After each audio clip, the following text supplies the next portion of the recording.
Assalamualaikum warahmatullahi wabarakatuh. Perkenalkan, nama saya Mita Meliana dengan NIM 1913451075, Prodi D3 Sanitasi, semester 3 tingkat 2, mata kuliah Penyehatan Makanan dan Minuman.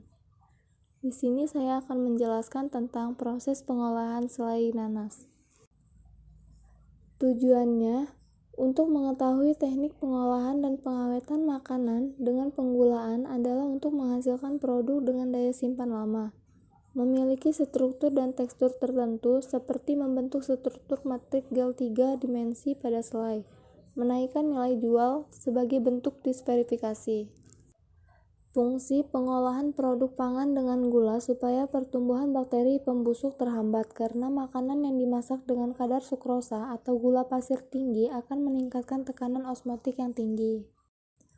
Pertanyaannya, mengapa gula dapat mengawetkan? Jawabannya, karena gula mempunyai sifat hidrofilik yang berarti mampu mengikat air dengan baik. Konsentrasi tinggi gula mampu mengawetkan makanan karena kemampuannya menyerap cairan internal mikroorganisme, sehingga menyebabkannya mengerut dan akhirnya mati. Ketika larutan gula konsentrasi tinggi digunakan pada makanan akan terlindung dari invasi mikroba. Peran gula pada proses pengolahan selai adalah karena gula bersifat untuk menyempurnakan rasa asam. Cita rasa juga memberikan kekentalan, menambah stabilitas terhadap mikroorganisme, karena gula menurunkan ERH. Pada pembuatan selai gula merupakan pengental dan pengawet alami.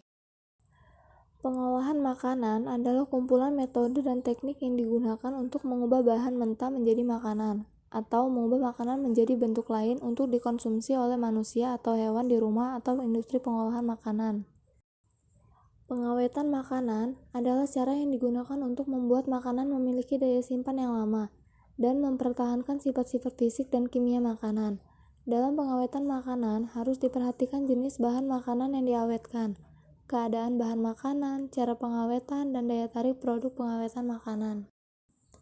Prinsip pengolahan selai buah secara umum adalah pemanasan campuran dari hancuran buah atau jenis komoditi lainnya, atau bahan pengental, gula, dan asam sehingga diperoleh struktur gel.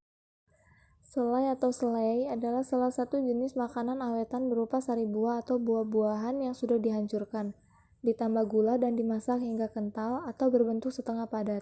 Selai tidak dimakan begitu saja, melainkan untuk dioleskan di atas roti tawar atau sebagai isi roti manis. Di sini adapun alat yang digunakan. Pertama, talenan, 2 pisau, 3 baskom, 4 teflon, 5 spatula, 6 mangkuk kecil, dan 7 timbangan analitik. Adapun bahan-bahannya, nanas, gula, dan asam sitrat.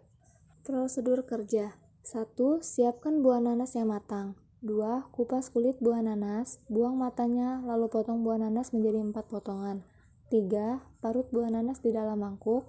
4. Timbang gula dan asam sitrat sesuai perhitungan, lalu campurkan dan aduk hingga rata. 5. Tuangkan bubur nanas yang telah diparut di dalam teflon. 6. Tambahkan gula dan asam sitrat, aduk perlahan hingga merata membentuk campuran yang homogen dengan suhu ruang. 7. Panaskan bubur nanas di atas api sedang sampai menjadi selai. 8. Lalu dinginkan selai ke mangkuk. 9. Selai pun siap dioleskan ke roti tawar dan lain-lain. Ini adalah hasil selai nanas. Terakhir, kesimpulan. Kesimpulannya, proses pengolahan bahan pangan dengan metode penggulaan dan pembuatan selai nanas dapat dijadikan salah satu pengolahan alternatif untuk meningkatkan daya simpan pada nanas. Dan kandungan gula yang cukup tinggi pada selai sudah cukup membantu proses pengawetan. Namun pemberian zat pengawet tetap diperlukan, mengingat selai biasanya dikemas dalam jumlah yang relatif banyak sehingga tak langsung habis. Terima kasih.